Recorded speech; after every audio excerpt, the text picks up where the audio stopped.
Goodness comes and evil goes.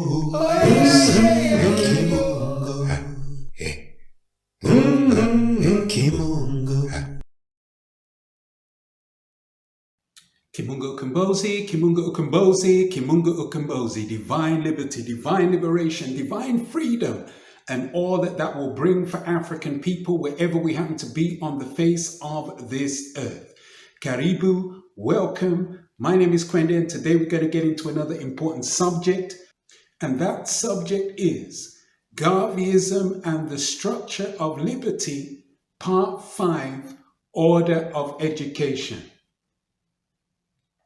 As the title suggests, this is the fifth part of a series of videos highlighting or sharing with you selected quotations from the supreme visionary Marcus Garvey in relation to aspects of a structured framework for liberty, which you can find articulated in the first part of the series. Let us get straight into then some of the words of wisdom that Garvey shared in relation to the very important subject of education. He says the following: "You must never stop learning. The world's greatest men and women were people who educated themselves outside of the university with all the knowledge that the university gives. And you have the opportunity of doing the same thing the university student does: read and study." He says, anything you are going to challenge, you must first know about it. And this is important because sometimes there is the thinking that somehow the only valid learning or information that can be gleaned for the African soul is out of mainstream academia. And there's so much that independent self-study can yield, and we do a disservice to ourselves to relinquish that. He says, books are one's best companion. Try to get them and keep them. A method of doing so is every time you have 10 cents or 25 cents or $1 to spend foolishly, either on your friends or yourself, think how much more useful 10 or 25 cents or $1 would be invested in a book, and so invest it. And it doesn't matter what the currency is, wherever we happen to be in the world, whether it's cents, pounds sterling, whatever the currency is that we have available, the principle holds true. It may be just the thing you have been looking for, to give you a thought by which you may win the heart of the world. The 10 cents, 25 cents, or $1, therefore, may turn out to be an investment of worth to the extent of millions of dollars. And again, pounds, sterling, whatever the currency happens to be. He goes on to say, never swallow wholly what the alien man or woman writes or says without first critically analyzing it and investigating it. The alien man's trick is to deceive other people for his own benefit and profit.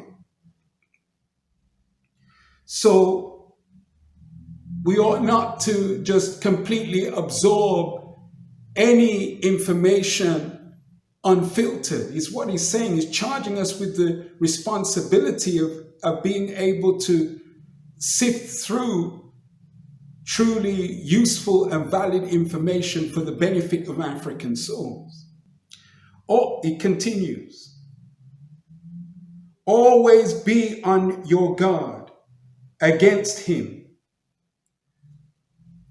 And do remember that when we're sharing these words, some of the terminologies have been updated to reflect preferred language in the now, time, space, and circumstance, and so on. So do bear that in mind. He goes on.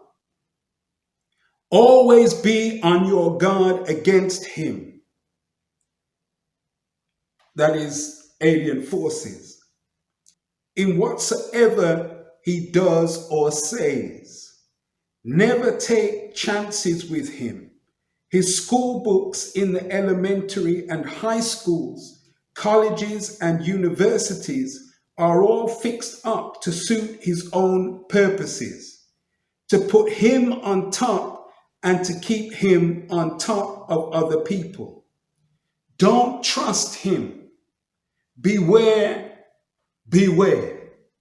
He goes on to say, to be learned in all that is worthwhile knowing, not to be crammed with the subject matter of the book or philosophy of the classroom, but to store away in your head such facts as you need for the daily application of life, so that you may better in all things understand your fellow men and interpret your relationship to your Creator.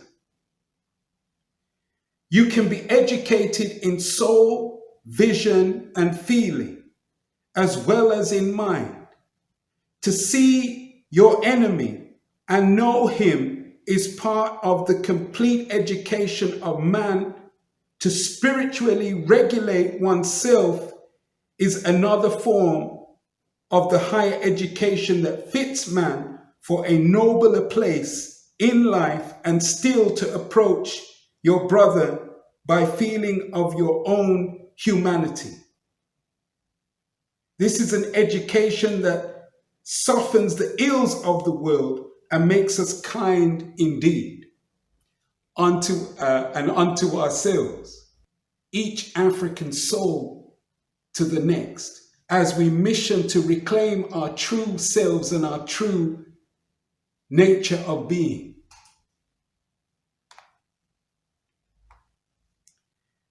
Many a man, Garvey says, was educated outside of the schoolroom. It is something you let out, not completely take in. And that is so true, because the root of the word education is the Latin word educare, which means to bring out. It doesn't mean to put in. Think about that and how we see education in the general sense and its popularized meaning out there. Garvey understood this. It is dormant, he says, simply because you will not develop it. But the Creator creates every man with it, knowingly or unknowingly, to him who possesses it. That's the difference. Develop yours, and you become as great and full of knowledge as the other fellow. Indeed, you may become better. These then are the words, selected quotations from the great and supreme visionary Marcus Garvey on the area of education. So with that, food for thought, and surely it is food for thought. Kimunga Ukombozi, Kimunga Ukombozi, Kimunga Ukombozi, divine liberty, divine liberation, divine freedom, and all that will bring for African people wherever we happen to be on the face of this earth.